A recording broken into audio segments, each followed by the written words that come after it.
What's good? What's good, brother? I'm not bad. Yeah, I'm not bad. Yeah, yeah.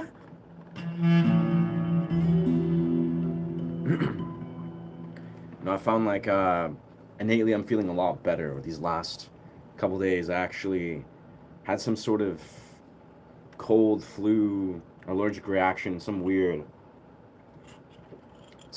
stuff was kind of going on in my physiological body, and not too bad, but overall had a really dope sleep.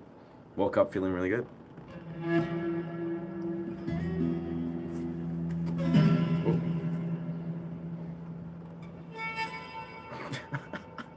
I mean, I've definitely been more lucid, but yeah, bro.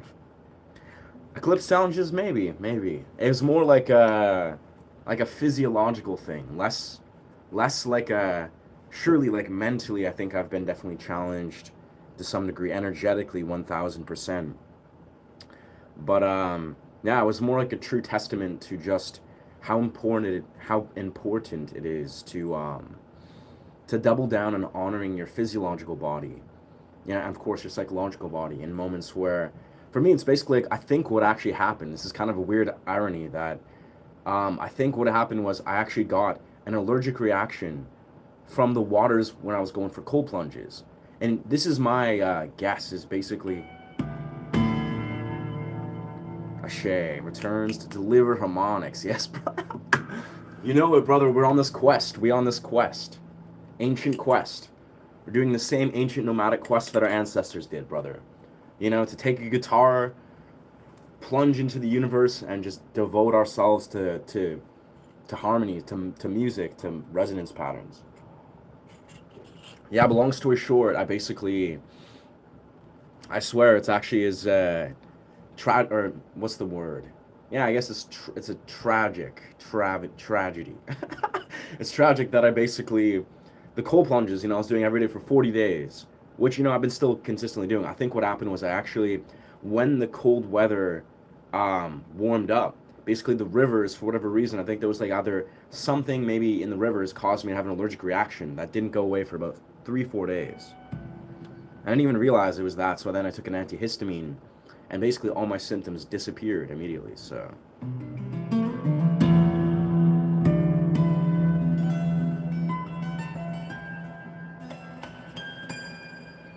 but yeah, those are the breaks. Those are the breaks. When you're plunging into the freezing cold rivers, living on the front lines in nature,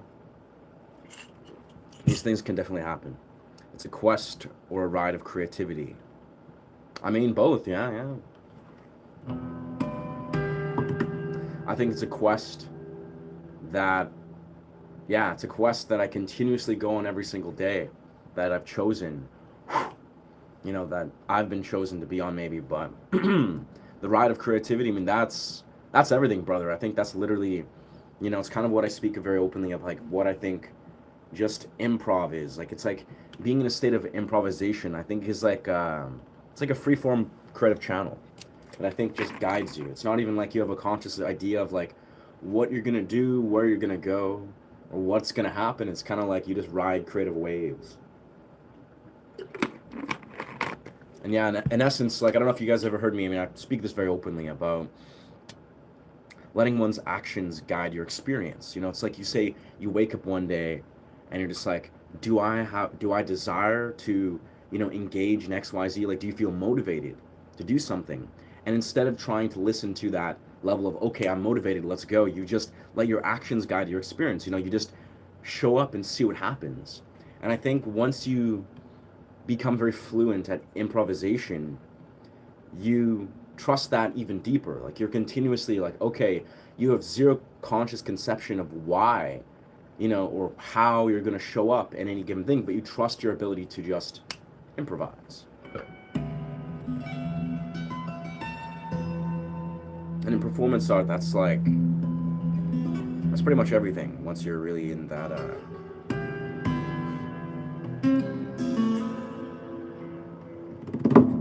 like, I don't know what's gonna happen. I don't know what's gonna happen next. Half the time, 90% of the time on these streams, when I'm creating music, when I'm speaking, it's all just a pure flow state. And that's how I feel it should be. Yeah. What's going on, pseudo liberal? Very interesting. Interesting screen name. What's going on, Teatro? I'm pretty good, man. I'm pretty good. Like I was kind of saying, I've been like fighting this weird cold slash weird allergic reaction. I actually came to the conclusion yesterday that I think what happened is I actually got an allergic reaction that was like perpetuating various symptoms that wasn't going away from doing cold plunges. Like something in the river caused an allergic reaction, which I'm not even allergic to anything, so I don't know what happened. It was like some weird, maybe toxin or bacteria in the river. I don't know. That's all just a guess too. All I know is I'm feeling better physiologically. I'm feeling less trash. I got a deep sleep. All my symptoms pretty much have subsided. I'm feeling good, friends.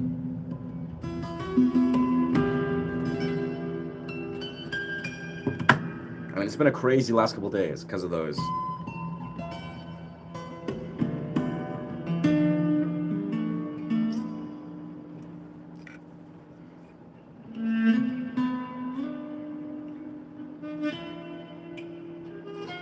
Whoa. Always this third string. Very interesting. We got to find out the way to really hone this area right here.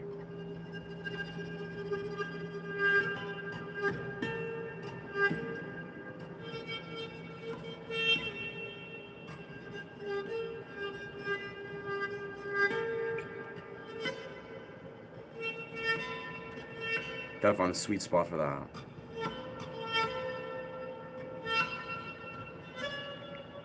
Kind of just sounds kind of odd, I must say. I see in your vibes wave. It's great. Line the one you are following. The line, the one. Yeah, brother. That's the things. Even you may have recalled or seen yesterday. I did a live stream yesterday, of course, and the one before that. Even though I was honestly feeling physiologically kind of like trash. Like, I mean, I was just had like cold flus type symptoms, but I just riffed. I was like, what would happen if I just pop in my live stream, play some guitar, hold space, just have some philosophical discussion, and it actually was pretty beautiful. But yeah, it's kind of like the momentum that I've been establishing, building this kind of portal, this community over the last many months. It kind of just flows through me, even if I'm not able to just really, if even I'm feeling a little bit physiologically out of it, it's beautiful. Yeah. Do I actually just play or pluck around? I play, brother. Yeah, you got me. I have no idea what Dire Straits is, though. No idea, bro. No, but to answer your question more thoroughly, I am an improvisation artist. I create original music. I improvise. I create meditative sound journeys. Yeah. Not a cover artist. I appreciate your interest.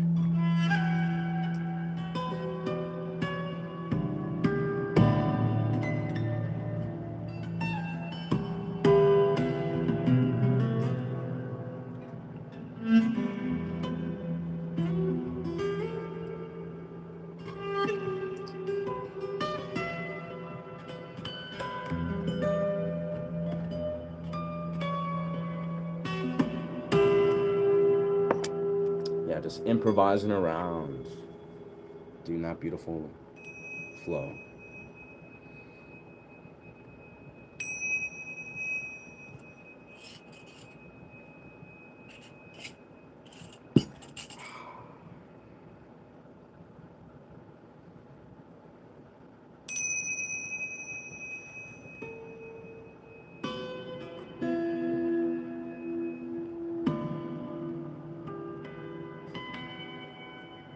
Do you ever just tone with your voice? Yes, actually, quite frequently. Yeah, yeah. You know, I was actually doing that quite often, a little bit on camera. Mainly, I was like experimenting with dropped B. You know, using like almost like a, I don't know how to describe it, like a very low, almost like chant slash pure tone. That was, it's like a very beautiful sound. But then of course I got got like this cold slash allergic reaction these last like 4 days. So my voice has been kind of botched. Like respectively, it's been, could be worse, but I'm using a preamp. Yeah, Tonewood amp. Yeah, Tonewood amp.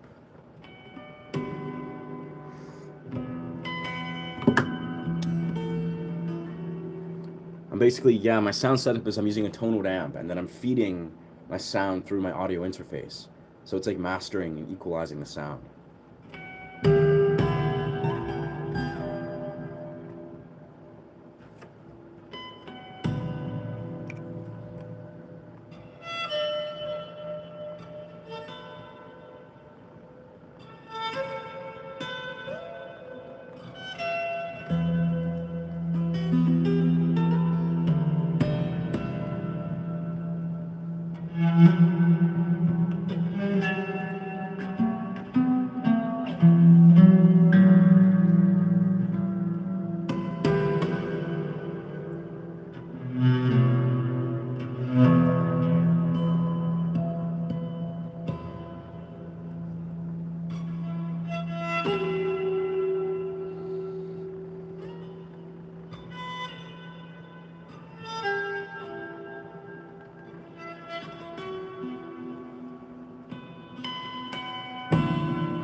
Why stay on the ground?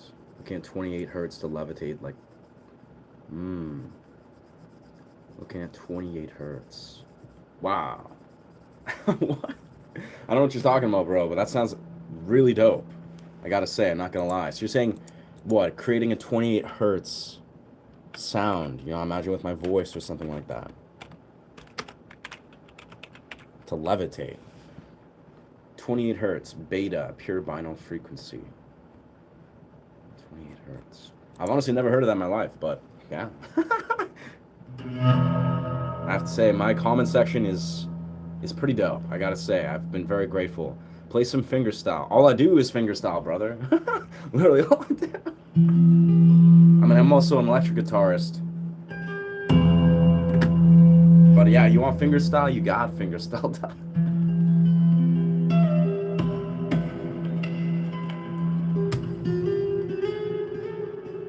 Oh, wrong key.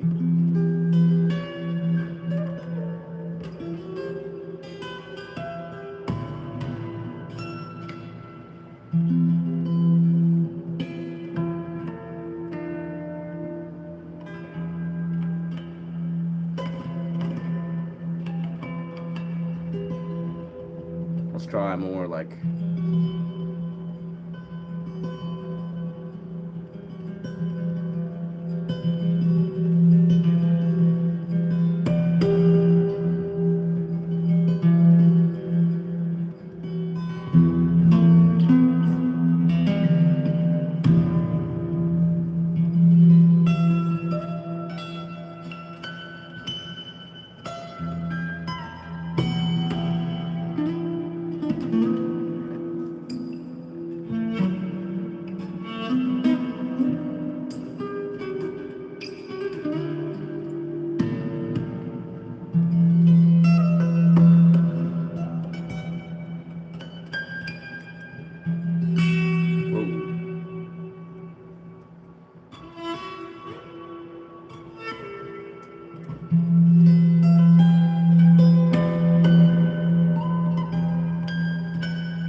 Still getting a bit warmed up, but yeah, we're in that.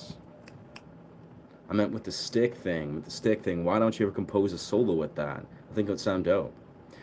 Yeah. No, I've done similar things. I find with the stick, yeah, the violin bow, I focus this a lot. I mean, I must be honest with recording it. It's a very gentle instrument. Like I've recorded the recent song I wrote. What is it?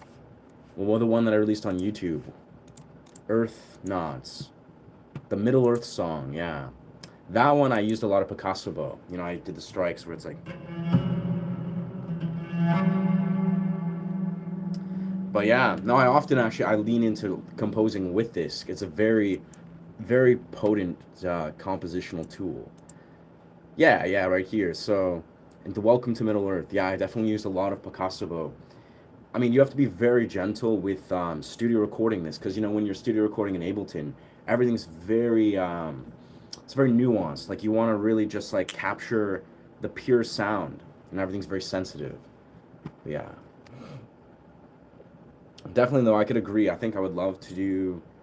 I actually part of what I woke up inspired to do a live stream for was really just the idea of I don't know if you guys are familiar with the movie what's it called? The Walk. The Walk. It's like a Joseph Gordon-Levitt movie. You know, it's about a French guy that's a performance artist. That basically his dream is to set a wire walk or like a wire on the Empire State Building. And I don't want to ruin the movie too much, you know, give away the plot. But anyways, in that movie, extremely beautiful movie scores. The entire movie, it's like a French movie sort of thing. It's not in French, but a lot of French culture. And the entire movie has like an extremely beautiful movie score. And I basically woke up today with that movie score stuck in my head. Like it's like, how does it go?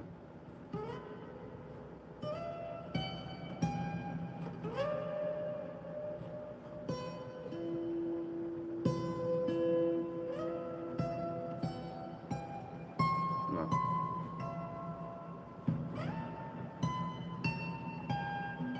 And it does that slowly, but then it starts to do that in violin.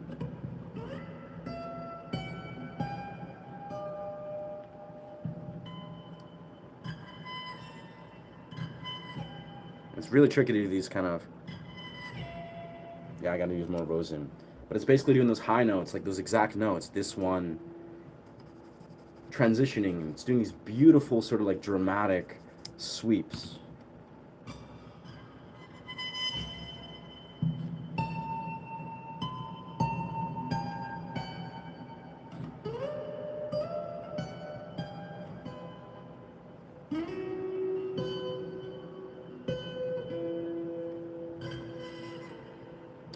Yeah, I gotta really focus on those.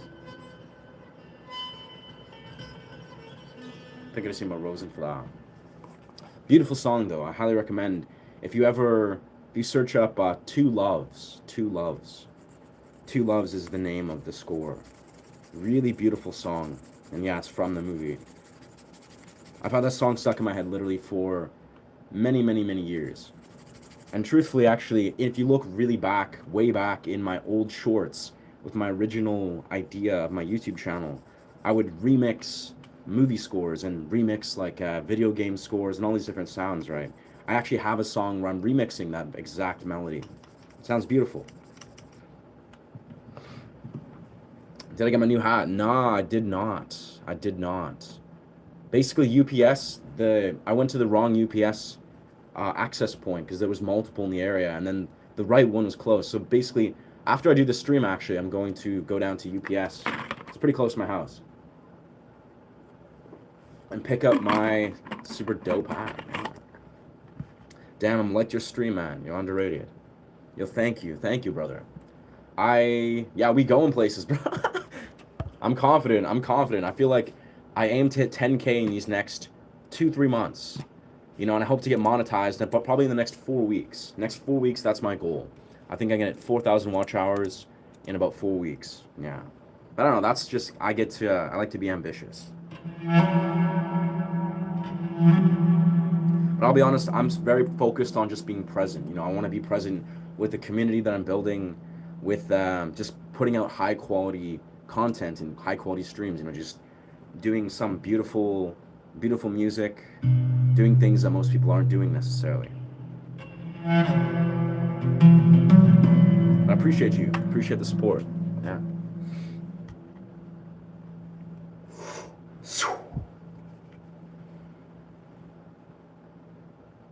I think what we're going to do is we're going to go upstairs and do some piano improv for a period.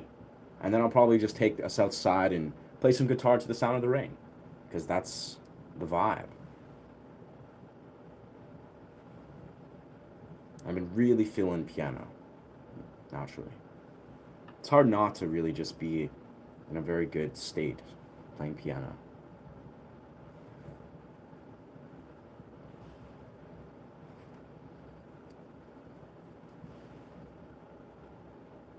I don't know if this is going to boost the algorithm, but sometimes does.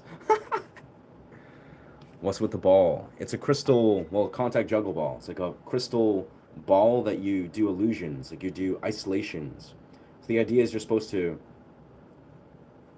do movements where the ball itself is stationary, but you're creating the illusion that it's like floating and doing all these different things based on how you're tracing the ball.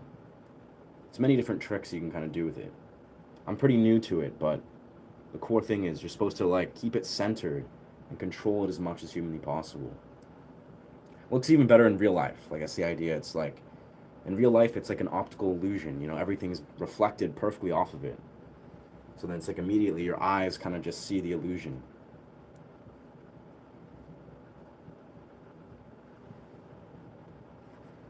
Very fun. It's a very like entrancing practice.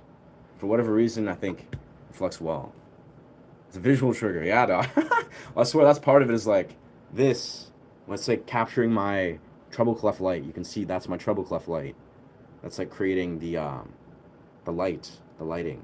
But also it just captures everything. You know, it's just capturing everything as I'm playing with the illusion. It's beautiful, especially at raves. It's like insane, super dope. Yeah.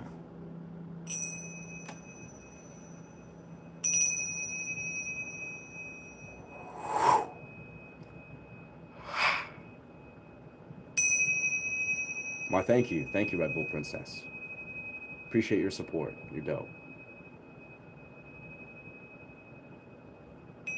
It's crazy, actually. I don't know how I'll take this into action, but I was walking by the this one weird store that I've never seen in my life. It's called a game store, and basically it's just like a board game store where people can rent out the space and play like really intricate board games. Really cool place, and there was some really dope like European chick with like red hair and a trippy style that was working there. So I was kind of like, okay, let's check out this place. And basically, what I did was I purchased this dice. I don't know why, I just kind of got this idea. I was like, you know, what happens if I just use this dice? Yeah, this dice. I think it's like a 20-sided dice. And I thought to myself, like, how can I incorporate this trippy... I also like the color palette, but it's like this trippy dice. I was like, what if I somehow did something weird, you know, just like... This is kind of my idea is, say we're here, right? And I'm like, okay, so we're now just going to introduce the chaos dice. That's what we're going to call it. It's like the chaos dice. So the chaos dice, we'll roll it. Okay, we got 1. I rolled a 1 on the chaos dice. So then we'll start on 1.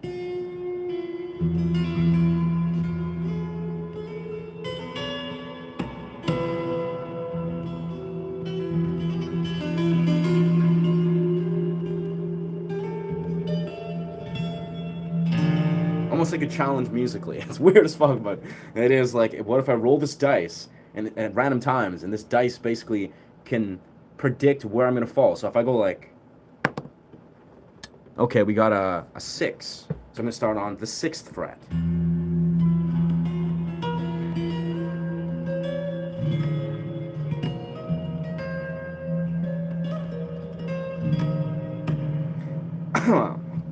I'm also in 432 hertz tuning, so it's a little bit off key, but the idea is that, I don't know, I think it's an interesting challenge as a musician to basically improvise. Like, as I do, I just improvise where I go everywhere on the fretboard, but then what if I introduce a little bit of a randomized element where this dice, basically, you know, based on whatever it rolls, because it's just a randomized element, goes to 7, so obviously then I start with 7, which is very easy for me.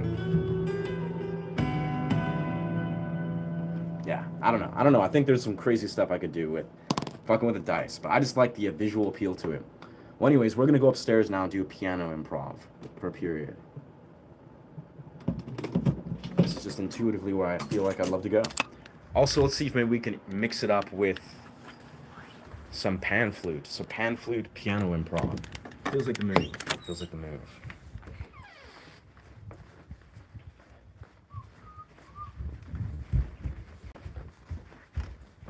Also, for some reason, just pairing piano improv with like the rain. It's like a beautiful rainy day. That's just feels good. Feels really good.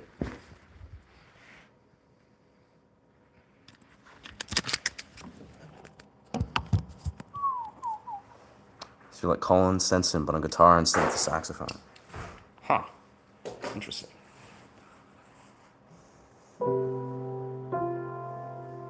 I'll have to look up that dude.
Colin Stenson is a pretty cool.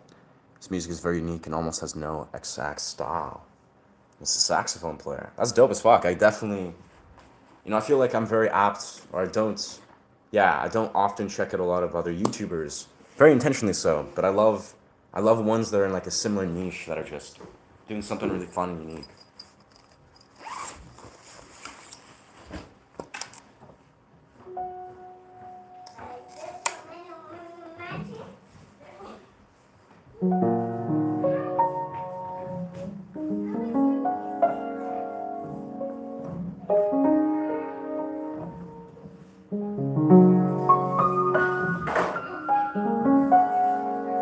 Seems like the sound is compromised because everyone's home now.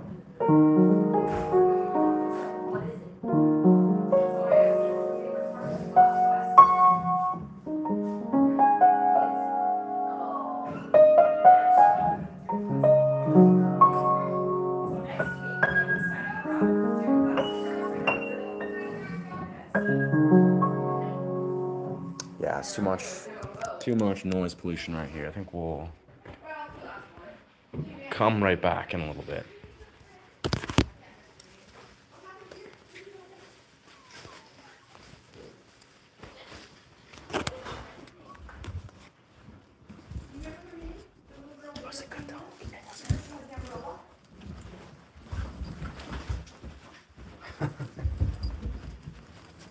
Greetings, friends. Those are the breaks. Those are the breaks. Sometimes you walk into a room with a piano and there's just a bunch of people with dogs and babies all just wandering. And you're just kind of like, damn, we don't have studio quality audio anymore. That's okay. That's the beauty. I'm actually gonna purchase myself a keyboard, full size keyboard. Like basically a full weighted piano. So then I can have that in my studio. So then I can play piano improv anywhere. But that's okay. Dice is fun. Good way to flow. Yeah, that thing is like, I'm interested primarily, I love the way this dice looks, right? It's just super dope. It's like some trippy, kind of psychedelic thing. Really, this looks like, the universe. But the idea is that the element of randomness, random chaos, that really excites me. It's like, any given point, it's like, roll the dice. We got a 4. What does the 4 represent? Who knows? Like, it could be, 4/4 rhythm. It can be like 4 could represent something at random. It's just dimension of random. I don't know. I'm still thinking the idea. I think knowing myself, I'm probably gonna try to connect some sort of very creative way of incorporating four, or incorporating numbers essentially. But we'll come back to that. The idea kind of just hit me the other day. I'm sure there's something cool I can do with it. I'm sure. Anyways, let's plug back in.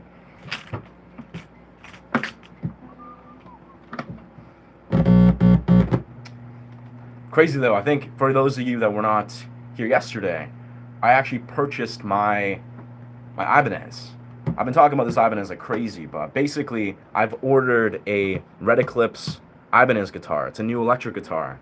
So yeah, in the next week or so, I'm definitely going to be doing some crazy dope stuff on the Ibanez. You know, just some kind of like shredding, advanced harmonic bend, squeal, guitar acrobatics, like stuff. I'll probably focus. No, I don't want to see. Whoa, it's a short with Daniel Thrasher and Baby No Money. I'm drunk off $3.99 shots. So 3.99 shots, I'm imagining. Sick, dude. Yeah. Oh, you finally got it. So cool. Thank you, brother. Yes, I did. Yeah, no, I was waiting on a check for a Facebook commercial. Shout out Facebook commercial. Not actual Facebook, but the commercials that hired me. But it's like basically made a cool grand off that commercial, and then I was like, okay, because I was background, and then that went right to this beautiful new guitar. Because if you're familiar on this channel, my guitar is broken. My Jackson actually, it got smashed. So now I'm going to be an electric guitar player again. It's been a long 2 months or 2.5 months that I've had no electric guitar, and that's like the longest time in my life that I've had zero electric guitar. But happily, now I'm going to be an electric guitar player again.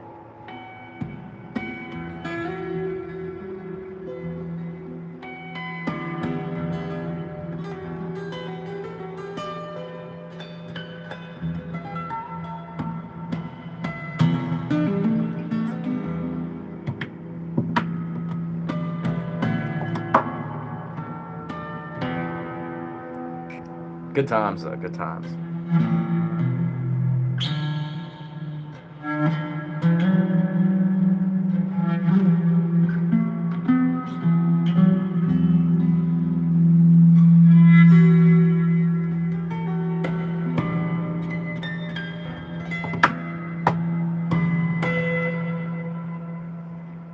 Whoa. What? Don't spam, brother. Don't spam, brother, sister, whomever. That's going to cause you to get, perma kicked out. Or time out. That's the term. Saying bro plays fingerstyle Despacito. I can play fingerstyle, but no idea how to perform Despacito, my friend. No idea. Not the slightest clue.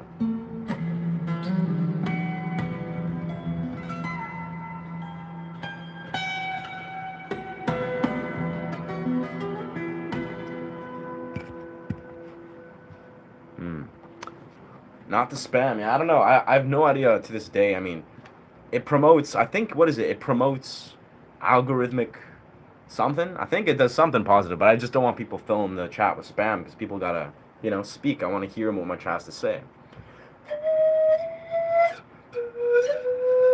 Appreciate the engagement, though.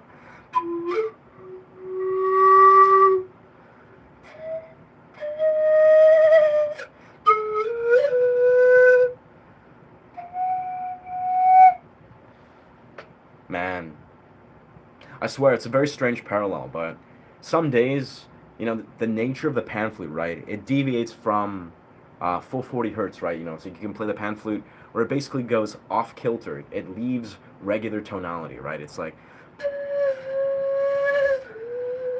can use like weird key shifts and weird I guess frequency shifts technically. But the idea is, for some reason, I feel like that very element of the pan flute, it makes it so cathartic, where it's almost like some days you just gotta like break open the idea or the box of a key, of a tone. It's almost like for some reason it's so therapeutic. Just create music that transcends, for lack of a better word, the boundaries of music, where it's like, instead of just being like, okay, let's play a scale of sort, You can just be like, hey, let's just, like, you're basically doing a key shift, a tuning shift, and then you're doing a frequency shift. Like, you're doing, like, from 440, you're going to 432 hertz, if you know what I mean. And it's like that, for some reason, that just touches my soul. It's like, you know, if you're having a day, you're like, man, life is crazy, and you just start to just, like, frequency shift. Just feels good. Feels good. I don't know. I don't know if that makes sense. I don't know if it's just me, but I love that shit. I recorded another video today. That's awesome, dog. You're killing it, man. Honestly, bro, name of the game, consistency. You can consistently show up, you know, create content that you're just like, man, this feels good. I like what I'm talking about. That will translate, you know. You just got to create waves of momentum in this YouTube world.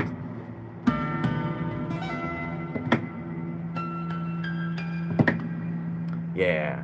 Oh, crap. We love ya, Shay. Heck yeah, dude. Thank you. Thank you for the support. Thank you. Thank you, brother.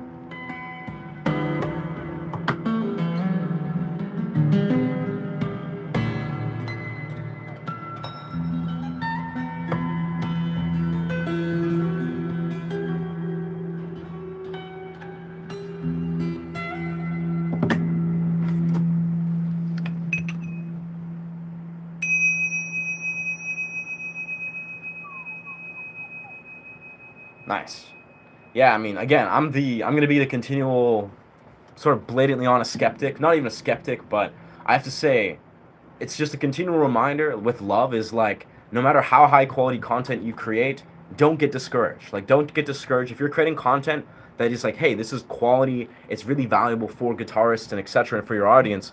Remember, the YouTube algorithm is way more complicated and tricky to crack, where it's almost like, you know, there's probably very specific, almost like weirdly specific reasons that your content is not like exploding or, you know, performing relatively well. If that is the case. And remember, it's like it's like almost like a thing to study. This is at least the perspective I like to hold. It's like your content could get, you know, 100 views. It could get 1,000,000 views. And I mean, I probably wouldn't get 1,000,000 views. That would be a different realm. But the idea is that there's a lot of weird reasons why content does or does not perform. And I always look at it like you can basically learn so much from just like taking an objective step back and be like, okay, like beyond the fact that if your content is high quality and high value, that's perfect. That's a important thing in itself. But it's almost like there's a lot we can learn from the YouTube algorithm if we study it intelligently. Anyways, I could tangent on that stuff forever, but here we are. Welcome, friends. Have you watched any of the show that you recommend to someone? I'm sick and desperate and need things to do. Word. Interesting. A show, okay. I mean, I've been rewatching Ink Master. If you're into watching tattoo shows that are reality shows, I've been rewatching Best Things Ink Master. I don't recommend that because, weirdly enough, I've also been sick. I actually was sick the last like 3 days. It was actually some sort of like bacteria allergic reactions. Very strange thing. Fortunately, I'm feeling a lot better, but I've literally just been grinding out Ink Master, like going to like Ink Master best episodes, because I love tattoo artists. Like I love everything to do with the tattoo culture. I used to be like obsessed with tattoo artists when I was younger. And yeah, I've been watching a lot of Ink Master. I highly recommend. I've spoken this before. Musician Mansion. And basically both of what I'm talking about, these aren't like TV shows. I mean, they were once on TV, but you can find these on YouTube. Like if you go on YouTube and search either Ink Master, you know, maybe whatever the thing they recommend, or Musician Mansion, both of those I've been really universally hyped on. But man, yeah, I don't know. Ink Master, Musician Mansion, Black Mirror, that's kind of like my...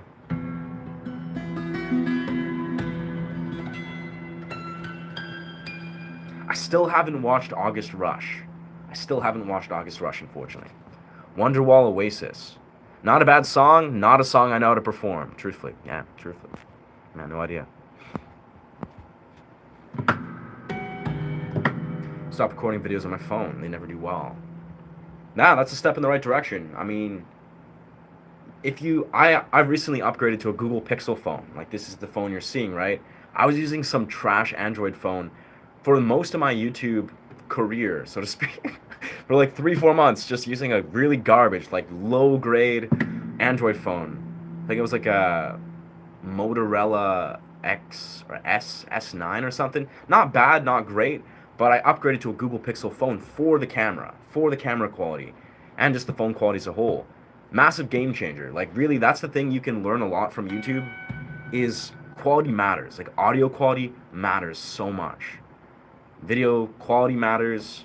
Like the intros matter. Your level of like your ability to, I guess, speak very deliberately and concisely matters. The tonality matters. Your energy matters. Like, I mean, not that much. Obviously, you're creating high quality content. You can probably scrap most of those except for audio quality. But yeah, the little details, they matter.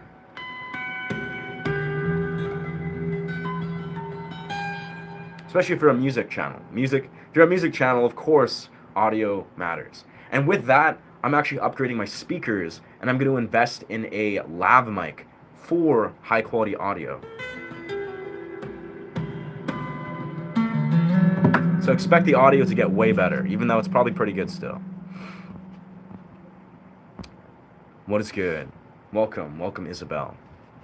Welcome. Bell, we need the calm. Brother, you get it. You get this.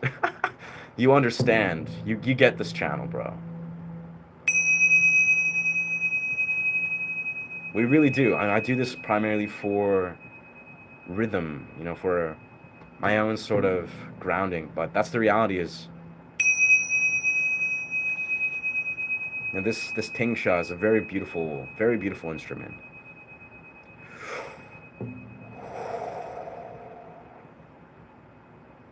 Truthfully, it's almost like this particular sound instrument here, right?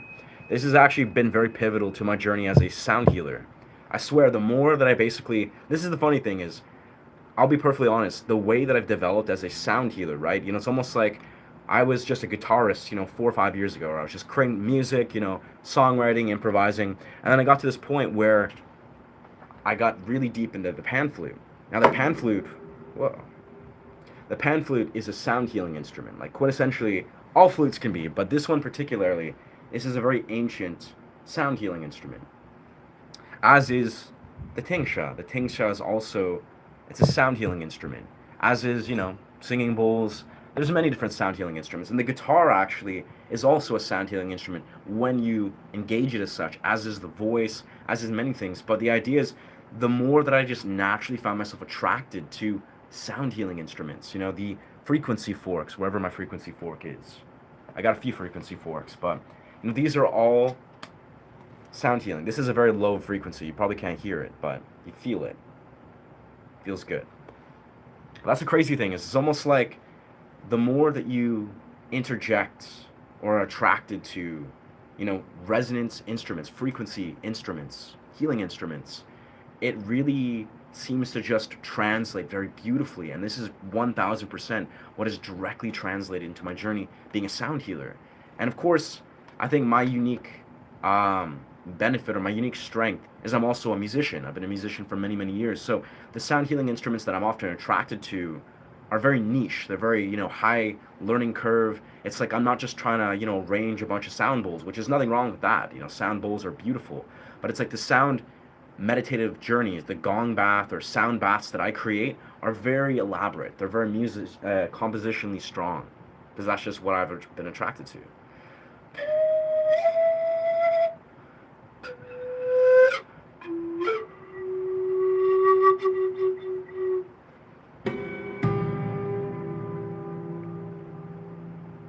The core thing is just whatever resonates with you, you know, whatever attracts you. It doesn't have to be like elaborate, you know, to create a sound journey. Like, that's the crazy thing, is it actually doesn't take that much to create a sound journey. You know, you could just use your voice, use a drum, you know, create maybe one sort of resonance instrument, and then all of a sudden you have a sound journey. You know, you have a sound bath. Of course, for a guy like me, I have a strange sort of unorthodox brain where, you know, maybe it's my ADHD, probably my ADHD and my sort of OCD mind. I like to layer things. Like, I like to draw my attention, I like to do complex things.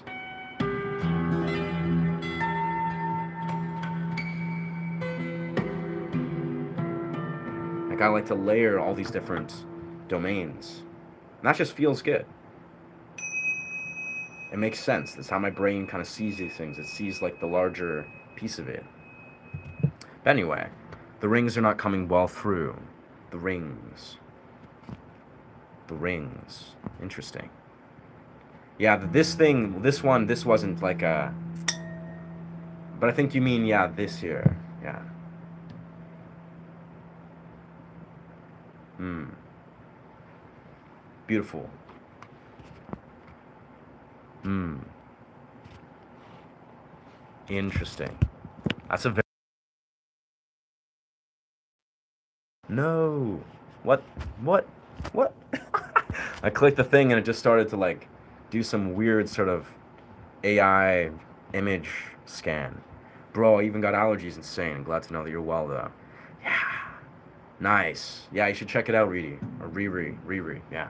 Very high quality shows. Like one, basically it's exactly what it sounds like. One is a show that's literally about high tier, uh, you know, ink artists. What's the word? Tattoo artists.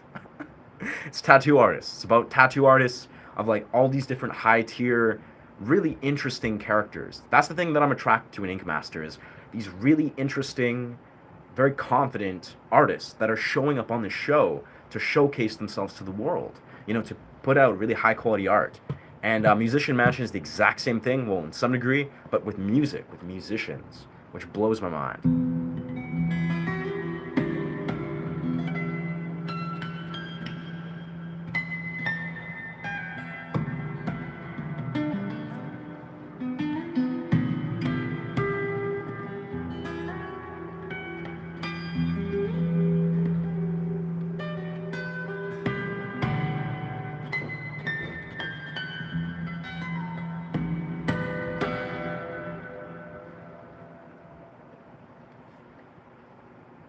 So let me master this audio just a little bit here.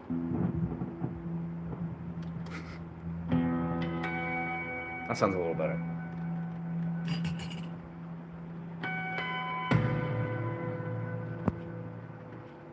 Beautiful, beautiful. Breathe in and pause for 4 seconds in every step. Nice. I like that. It's a beautiful mindful practice.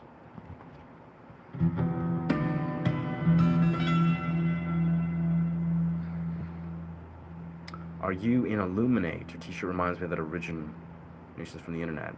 No idea what Illuminate is. No. I'm curious though what you're talking about.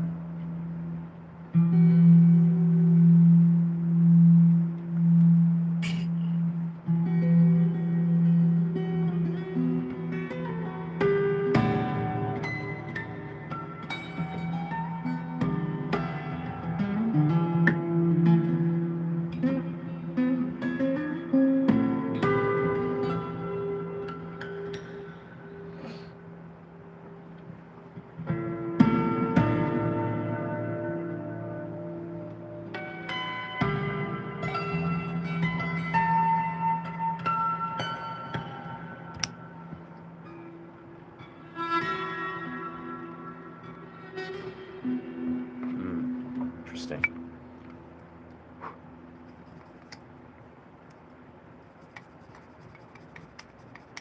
Vibration is coming through well. Beautiful. Yeah, I just adjusted the bass on it. It's very much the bass was kind of...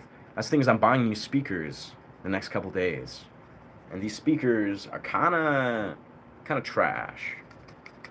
Like genuinely the bass kind of flips on and off. They're old speakers. Yeah. Live and love life. Peace. Thank you, brother. Thank you. Good words. Good words.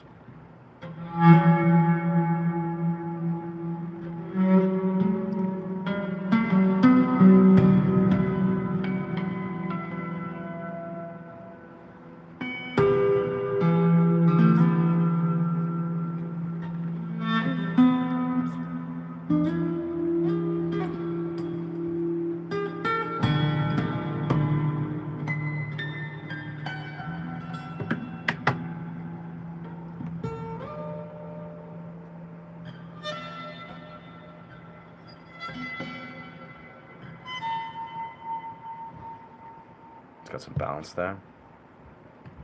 Stop by and thank you for being real, not selling on any other ways. Hell yeah, brother. This is what we do. It's the life I chose, dog. I have no means, I think, of selling out or like being inauthentic. It's almost like I'd rather die, so to speak, for lack of a better word, than be inauthentic, you know, than sell out in some way. It's kind of like, yeah, I don't know. I don't know what to say. Thank you. Just expect me to keep it real here. That's what I do here. It's kind of like, you know, I want to create a channel that aligns with my values personally, that is representing the mission that I desire to bring to this world personally. You know, if that wasn't the way this channel was flourishing or unraveling into, then I honestly would not be creating this portal.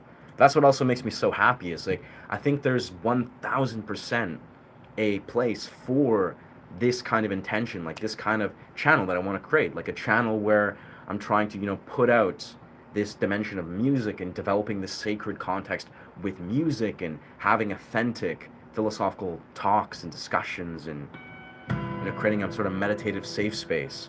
All of those and more. Like, I feel like I infuse a lot of potent intention into this channel, and I feel like the more that I have that reflected back to me, it really makes me very confident in my mission. And of course, at the end of the day, I'm just a streamer. I'm a streamer on the YouTube, so I get to fulfill all the roles of a streamer, which is like, you know, just being a human being, holding space, trying to just do whatever the streamer thing is, but you do so as I am.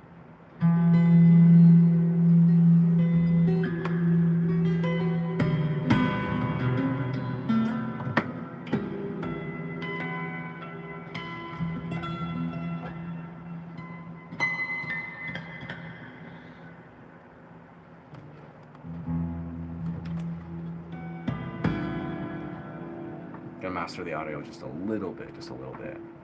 But yeah, the funny thing is, I actually was thinking about this a lot. You know, this makes perfect sense, of course, I think, when we look at this very openly. But it's like, I've personally, you know, this is a YouTube channel that is about music. I'm a music YouTuber, primarily.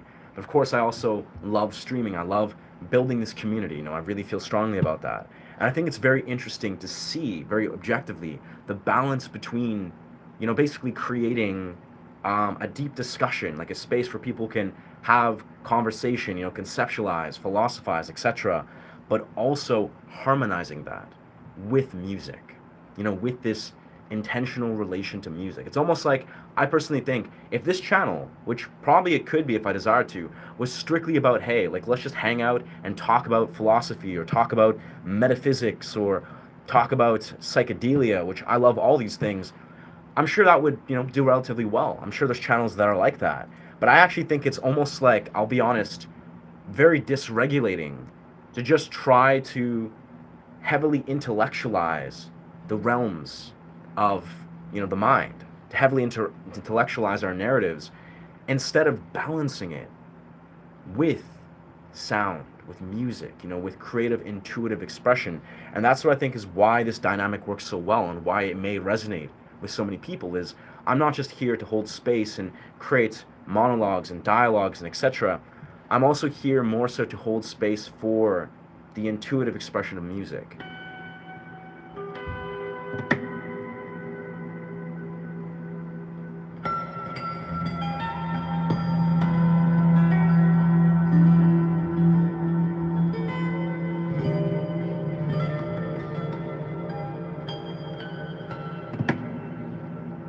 And again, I think what I'm simply saying is that almost unconsciously or consciously, it balances the mind. You know, the mind is like, okay, let's speak, let's try to validate the ego, let's try to conceptualize and intellectualize.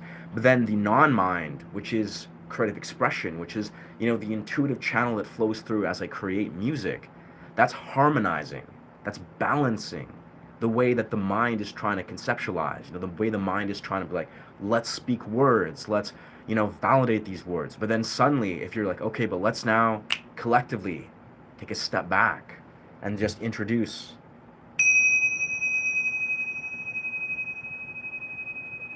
silence.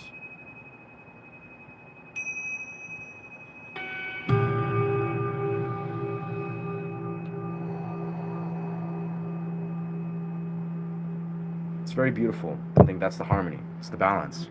Welcome. Can you recommend a good listen? Hamza. Absolutely, brother. Absolutely.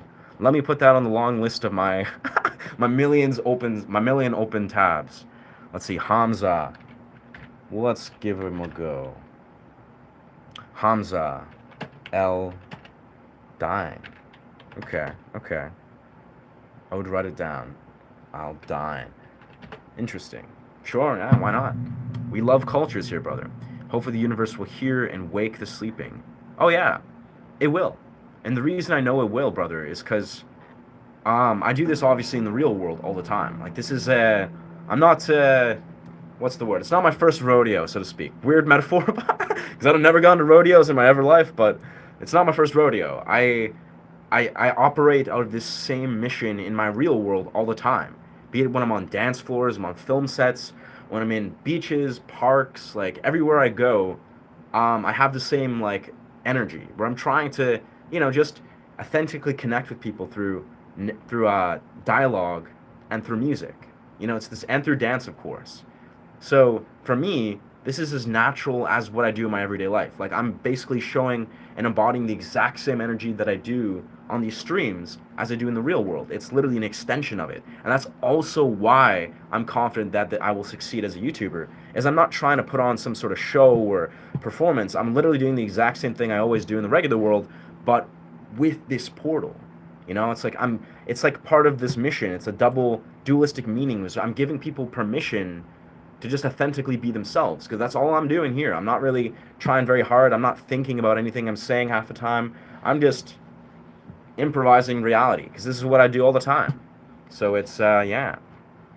Did you ever read the book? Did you ever read a book on economic finance investments? No, no.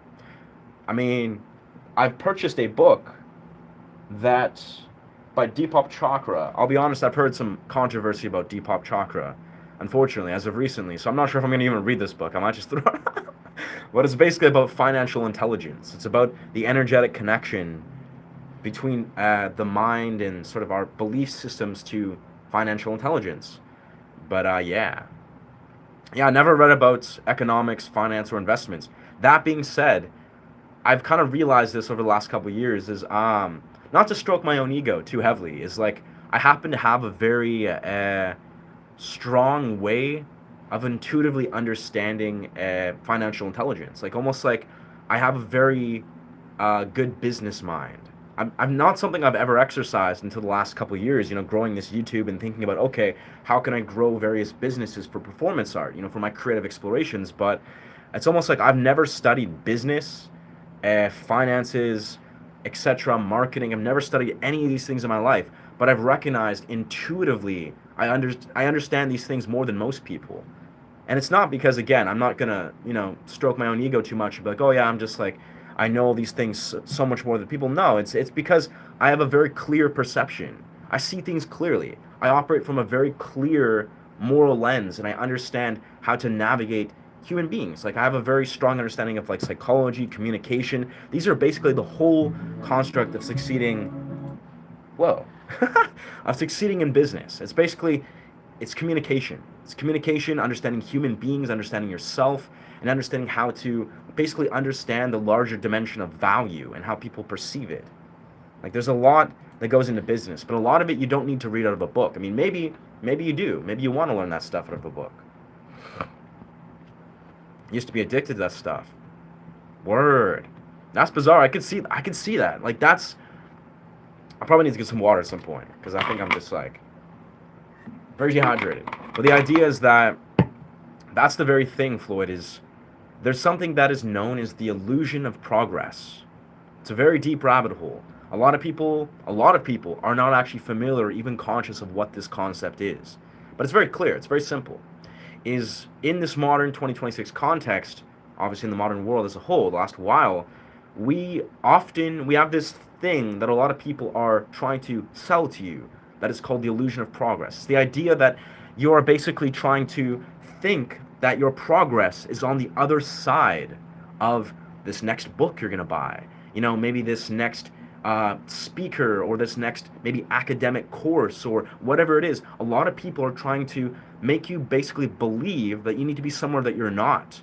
They're trying to make you believe that you need to externalize the wisdom that you need to you desire to have, like the wisdom that you want to bring in your life. It's like they're trying to basically create this illusion. So you're like, oh yeah, I'm making progress. Why are you making progress? Oh, because I bought this book, or this book is telling me that I gotta do this, and then this method, and then okay, well, then I gotta do this course and get this degree.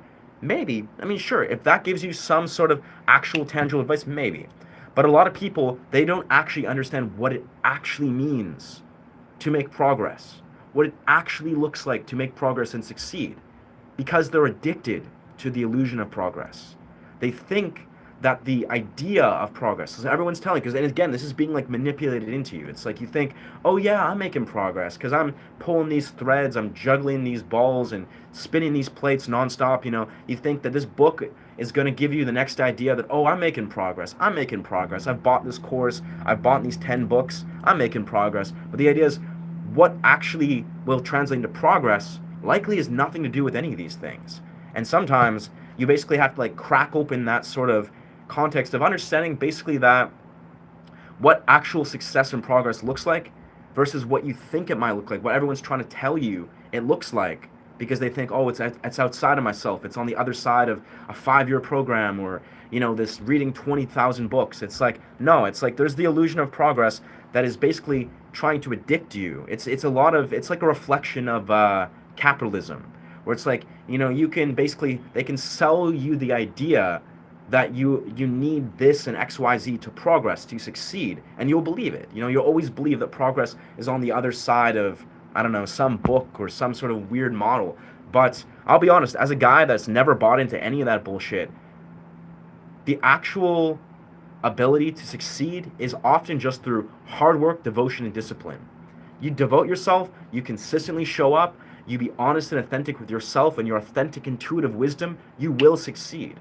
No book can really truly offer you the wisdom that you personally have, that is yours, that is uniquely yours.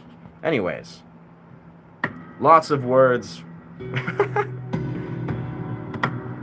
Thank you for listening to my words, my unsolicited advice all day long. Nah, but yeah, it's true. It's true. Illusion of progress. Look into it, my friends. It's unfortunately, a lot of us have not penetrated that model. We think, oh yeah, we're making progress. Yeah, the self-help book, the self-help series, the self-help speaker, they're ensuring I make progress. But a lot of them, they're trying to sell you something. Like, really, it's kind of fucked up. And again, I wouldn't discount, these people have wisdom. Maybe, like, I don't know who we're speaking of, but a lot of these philosophers, these self-help gurus, maybe they are well-founded. At least they were at some point. But a lot of them, they're trying to basically sell you this weird model that is the illusion of progress. You're making these illusory, yeah, I don't know, that's the word. But yeah. I'm done with sports cars. Nice. I've never been one to buy into the idea of supercars and like BMWs and stuff. Like, I don't know, that's but we won't go down that rabbit hole. I mean, maybe one day if you're a millionaire and you're like, I want to buy a Lamborghini, sure, buy your Lamborghini, do whatever you want. But most of us should not be investing heavily into like expensive cars. That's probably not the move, bro.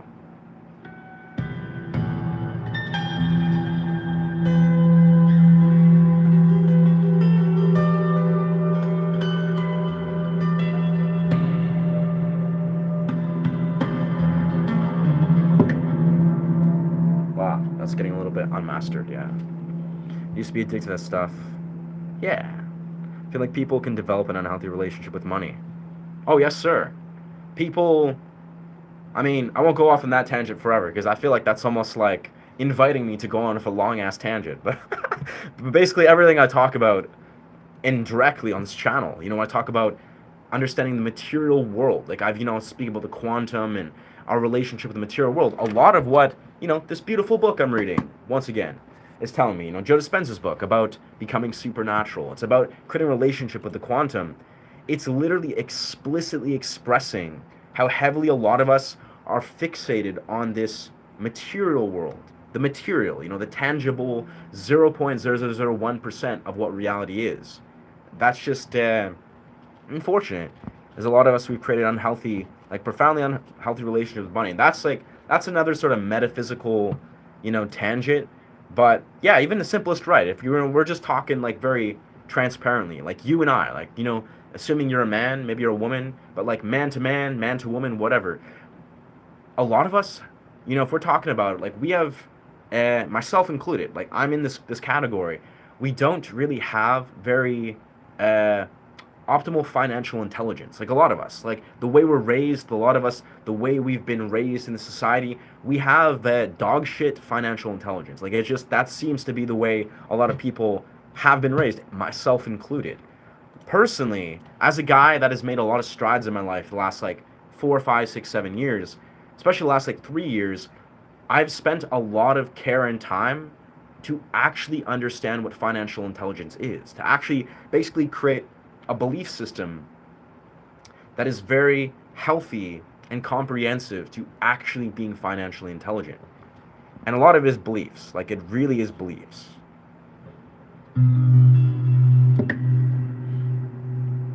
And if only, maybe one day. Wow, wow. You're right, patience is one of the many people believe they can succeed other than miracle. Yeah, yeah. I don't know, like, I'm a guy, like, this is probably clear as day, but, you'll see, like, I intend to take this business to making, like, a lot of money. And, I'm not focused on money. I have a lot of much deeper pulls, but everything I've done in my life, this might sound a little bit bizarre, but I'm also confident. I've always been confident I'm going to be very rich one day. Not in the context where like, okay, that's my goal, gotta get there, but everything I've done, it's almost like everything I've done with such intense ambition that I know that when I'm in my like late 30s, I intend to be extremely financially well off. It's just that's the way my mind understands the level of devotion I have to things. Like, be it if we're talking about music, be it we're talking about acting, be it if we're talking about dance, performance art, health science, becoming a trainer, becoming a movement coach. Like, these are all my pursuits that I'm certain that one day I'm going to translate these into a very, very high level of income. And I don't give a shit about income, like, on a fundamental level, but it's kind of inevitable. Once you succeed at something, like once you are radically succeeding at something, it's extremely likely if you're competent, if you have a high level of value that translates into this world, you are going to become financially successful. But of course, the key thing, and we won't talk about this too much because this is a music channel, but the key thing is a lot of people, they get in their own way. Like a lot of people, they sabotage themselves with their health, with bad habits. A lot of people just make bad choices. So even if they have like, the ability to succeed, they have a very broken foundation where they're basically sabotaging themselves and they're not going to, fulfill that vision. That's also in the same reason why I feel like I'm truthfully going to succeed is I understand these things. Like I know for a fact how to create a strong foundation that is my mental, physiological, physical and spiritual health, or psychological and spiritual health. We have to learn on books to make music. We have to learn on books to make music. Interesting. I've been a musician since I was a kid and never studied theory. I could read trumpet sheets, but just never wasn't. But that was for a band. I figure out to write songs based on that. Yeah, yeah. Did the toad come to you? The toad has not come to me yet. It's getting closer though. I've been very, very drawn to the toad. This is cold hard facts. Yeah, but nah, I'm sure, Bufo will come across my path. Maybe in the next year, we'll see. We'll see. I'm more attracted to like mescaline and of course changa. And maybe ayahuasca, but we'll see. We'll see when that happens. Yeah, that's an interesting thought. That's an interesting thought, my man. It's like, I did music lessons at Long McQuaid. Did not learn pretty much anything about theory. I learned some Avenged Sevenfold songs, some Metallica songs, some Disturbed songs, start to finish. I'd learn them through tabs.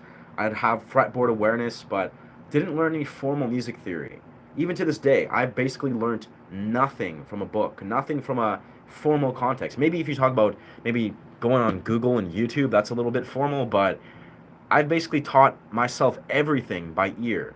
And now I do understand most theory. I understand most music theory. But the way that I learned music theory was not the regular way you learn music theory. I basically learned everything by patterns and by ear all throughout the fretboard, and then I went backwards, where eventually I applied music theory to better understand how to explain the music theory that I already knew by ear. I don't know, that's just how it worked for me. It's like the idea of learning music theory at like 12, 13 years old bored me to tears. Like I swear, the idea of being like, okay, so we're going to do the pentatonic minor and the pentatonic major. Do that now for, over and over again for years. That made me want to throw my guitar at the wall and never fucking touch it again. Metaphorically. So, it's weird how as a full grown adult, I understand music theory. Like, I understand why scales are valuable. I understand why the modes are valuable. I understand why key shifts are valuable. I understand all the little nuances of music theory. But I don't know. You could not tell me that just sitting and opening a book and studying music theory formally is the way to approach learning music. Because as a young kid, as an artist that has been doing music for like 16 years and stuff, that is not the way I even was remotely attracted to guitar for. Now, of course, I'm not everyone. I'm just a dude. I'm just one dude with one learning style with my own approach. But I like to think it works very well.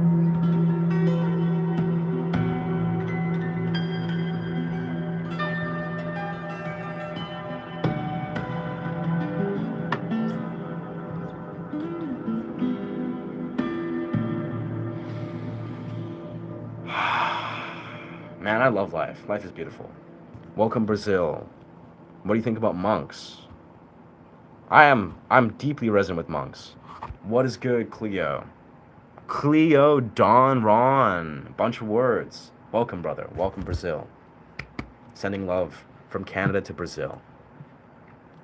All right, I think we're going to probably close up the next few minutes because I have to go pick up a super dope 80s rock star hat that's like acid washed, dark red, distressed top hat that's customized. That's what I got to go pick up. And then I'm going to go see my girlfriend in a bit. But I got, yeah. It's nice to not be sick, but I got to say, my brain is still kind of cooked. It's been a crazy 4 days.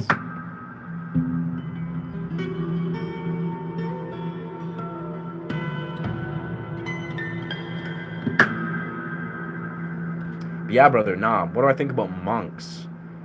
That's, you may probably pick up on this. I deeply resonate with monks. Like, everything to do with being a monk, from their relationship with transmuting sexual energy, from qigong practice to meditative practice to their philosophies. I've actually told myself I would love to one day go to a ancient Buddhist or Taoist monastery. Probably, I actually know exactly which one I would go to and train with Shaolin monks. That's what I'd love to do. I'd love to train martial arts and train qigong and energetic practice with Shaolin monks. And actually, to be more specific, the instructor that I came across, Shi Heng Yi, he's actually pretty well known on YouTube. He like puts out his philosophies and puts out qigong routines. This is the exact monastery I would love to go to. And he actually has like a communal. It's like a place where you can go there, you volunteer, you do some work on the monastery, and you can stay there. Learn martial arts, train under Shi Heng Yi. So that's 1000% what I would love to do, and I deeply revere monks. Now, this being said, I do not think that I would ever want to be a monk, permanently. Like, be a monk for my days.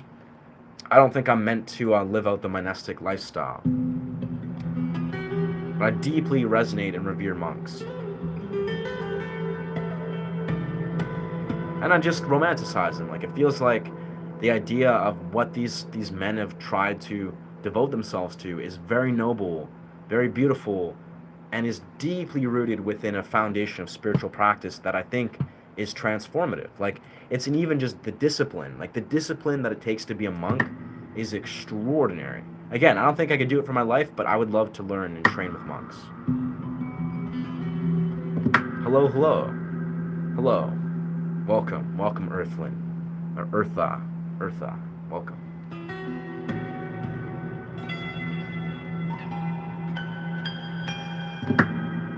What's good? What's good, Mark? Welcome, brother. Marky Mark.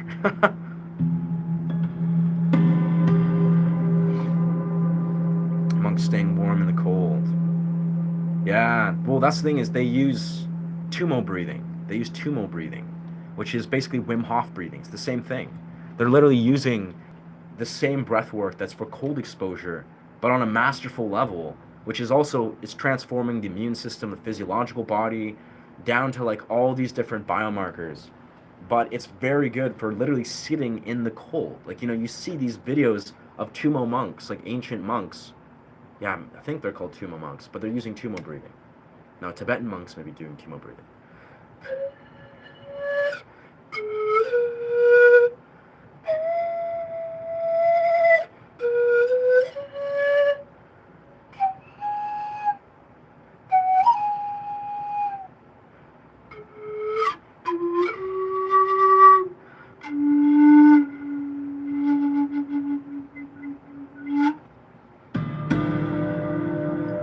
All right, I think we're gonna go back to 440 hertz tuning.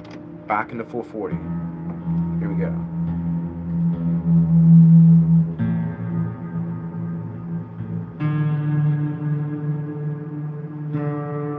Wow, my tuning was really off. I don't know how I did not notice this. My tuning was like so. Wow.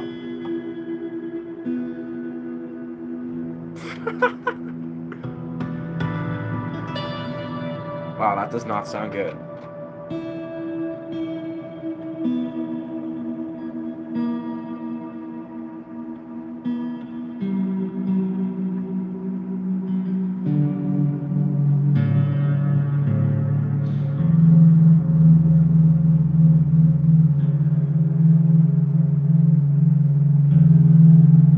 Wow, let's flip that off for a second.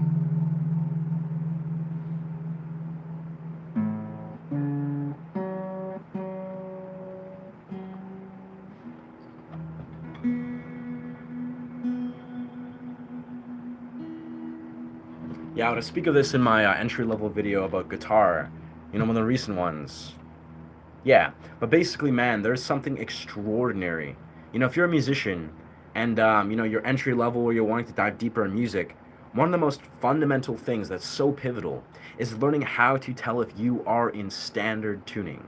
So basically, this is not standard tuning, this is 432, but basically learning to train your ear to know if you are in tuning always. If you're in standard E tuning. So if you're just in open E tuning, and if you want to say go to 432 hertz, or if you want to go into a drop tuning or go into an alternate tuning, an extraordinary tool that only you can do. You can only do all those things if you understand how to know if you're in tuning or not in tuning. And of course, tuners will help you. But no matter what you are in, it's like you also have to have that innate ear. Because if you're sitting there playing guitar that's out of tuning, like even if you're doing alternate tunings or weird 432 hertz or whatever you want to do, 444, and you're playing that and it's out of tuning and you don't even know, you're playing the guitar and wow, this sounds like trash, and you don't understand why, it's likely because you're out of tuning. For me, it takes me like a fraction of a second to be like, oh, I'm probably out of tuning. Immediately, I'm correct. And then I correct it. And then suddenly you're in tuning and everything is more fluent, it flows better.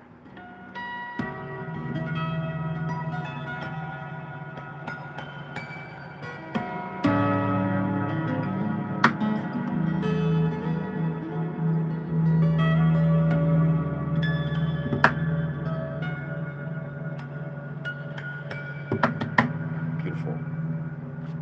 Send you the link. Absolutely, friend. Amongst staying more in the cold. But yeah, I forgot, I guess I didn't respond how my day is. My day is decent, I must say. Yeah, I'm gonna go pick up a hat that I've been trying to pick up for weeks now. Super dope hat. I finally don't feel sick. Like the last 48 hours, I was like feeling like garbage. Like I literally was just like chills, had a fever, my throat was sore, had hives on my body, and it turned out I had some sort of allergic reaction. Alongside, I don't know, maybe it was a bit of something else, but regardless, I don't feel really whack. Still recovering a little bit, but yeah, it's nice to not feel sick.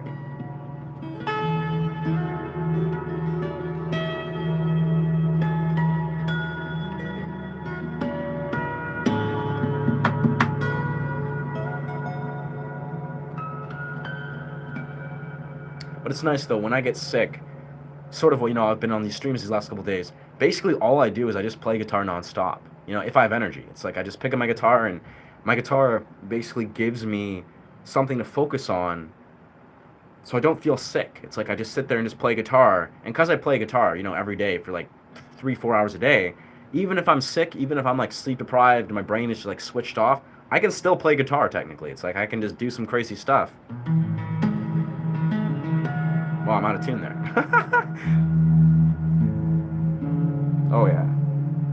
But yeah, that's the idea. Is like, for me, guitar is like such a powerful brain exercise and like brain activator that even if I'm like sick with a flu or whatever, I'll just rock out for a period, and then that's what I do with my time. Whoa.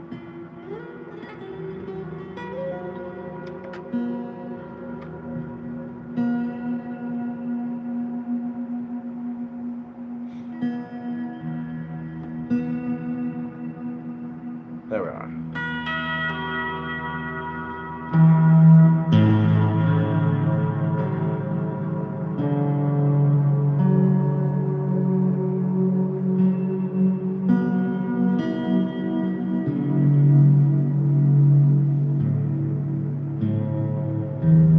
There we are. Now we're in perfect 432 hertz.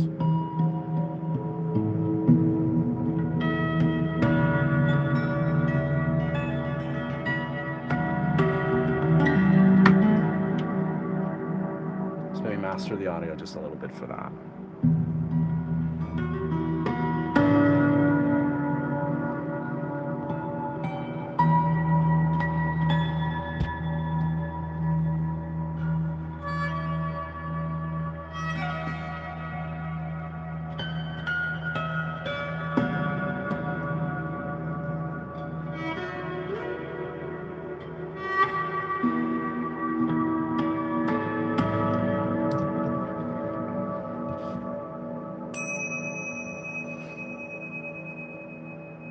For a medication commercial. I don't know if I could do that, brother. Unless the medication commercial has reached out to my agent and I'm making like multiple grand like a commercial would pay me, then maybe. Then I would do that. I could make something super dope for that medication commercial. I don't know if that's my, yeah.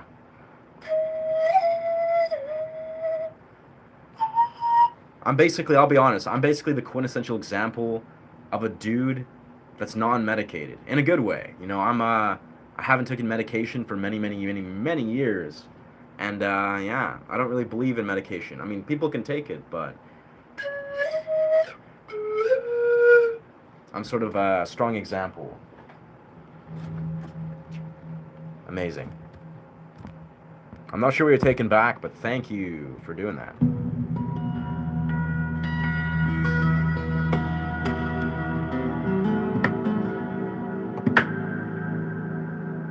Don't spam, my guy. And this is also a music channel, brother. Yeah, no, we're not here to just like promote political or religious beliefs. No, nothing against any religious beliefs one might have.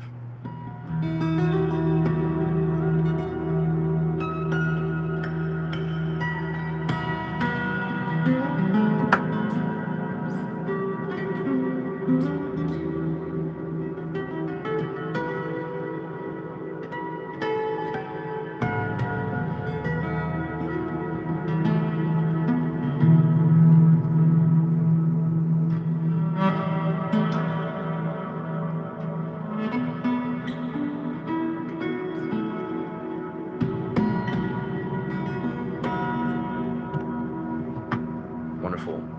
All right, I think we are going to wrap up here because I have to head out, go purchase a hat, and do some other human stuff.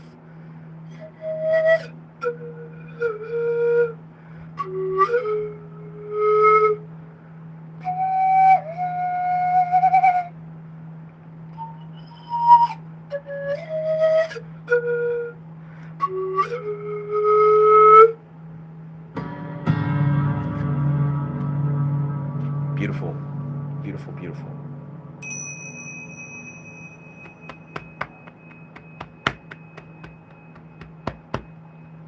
don't know why. I just love to do that. Anyway, thank you so much for chiming in. Deeply appreciate the support. And yeah, if this content resonates with you, feel free to follow this channel. I teach music and I do meditative sound journeys among various types of content. Blessings, fam. Thank you, brother. We lift each other up. This is the way. Appreciate you, dog. Appreciate you, Xavier. But as we are, yeah, thank you so much for chiming in. And we are on our way. What's good, brother? What's good? I'm great. Again, like I've been emulating. I've been sick the last 48 hours. Fortunately, I feel a lot better today. Like, I feel like 1,000% better. Which isn't even a real percentage, but I'm feeling good. Yeah, I'm feeling good. I kind of felt like dog shit for like 48 hours. Had some sort of allergic reaction. Sort of like maybe bacteria, viral infection. I don't exactly know. But yeah, feeling physiologically strong. Just back on the sort of regular human being realm. Gonna pick up a hat. Bought some high quality protein. This is not a sponsorship, but this is the best protein I've ever had in my life. If you guys are looking for fucking awesome protein, please sponsor me good protein. No, they're not gonna sponsor me. That's like the best protein I've ever had in my life. Like, I've been an athlete for most of my life, literally looking for protein for most of my life. Good protein, best protein I've ever had. So yeah, that's been keeping me happy. I'll be honest here, like, when we're talking about protein, this is 1,000% like, this is pea protein, milled golden flaxseed. We got coconut milk powder, no sugar added. We got acacia gum, guar gum, medium chain triglycerides, coconut oil, and fruits. We have vegetables, mushrooms, blueberry juice powder, broccoli, spinach, kale, pumpkin seed, potatoes, sweet potatoes, not potatoes, sunflower seeds, cranberry, chlorella, maitake mushroom, shiitake mushroom, pomegranate juice, acai juice. Anyways, you get it. It's high quality. That's like all the stuff you look for. It's like the best. It's the best. What's good, dog? Do I have Wi-Fi? I absolutely have Wi-Fi. Yes. Why? Is it like choppy? I don't know. Anyways, I appreciate you guys chiming in. I appreciate you guys, sharing or just saying what's poppin'. Tell me, are you having Wi-Fi? Yes, sir. I have Wi-Fi, and what's it called? I got roaming data. I got like all the stuff, bro. Dude, it's all in one product. This is like high quality protein that you can eat every day. Tastes amazing. Again, not affiliated, but who knows, maybe one day. And it's all like really high quality organic protein that you can just have as almost like a meal replacement or supplement to your meal. It's like a very high quality supplement / meal replacement. Love that stuff. But yeah, good protein, bro. Do I have a wife? No, I don't have a wife, brother. I have a girlfriend, a partner, who's fucking awesome. But I am not married. The subject of marriage is kind of a weird parallel that the society has created. Very strange question, but thank you for chiming in, brethren. Be happy. Exactly, bro. Love is beautiful. We love on this channel. We love love. We love feminine energy. We love the feminine spirit. It's potent, bro. Yeah, I am blessed. I am blessed in my dating realm. And, I hope you guys too are as well, Gotta just speak your heart, be your truth, be authentic, have self-awareness, and bing, bang, boom, you'll find love. I don't know. Anyways, yeah, thank you so much for chiming in. This is my outro time. Yeah, feel free to follow this channel if this content resonates with you. I teach guitar, do sounders, we're doing this for the second time. And remember to honor yourself and honor each other. Thank you so much. Thank you for the support. Much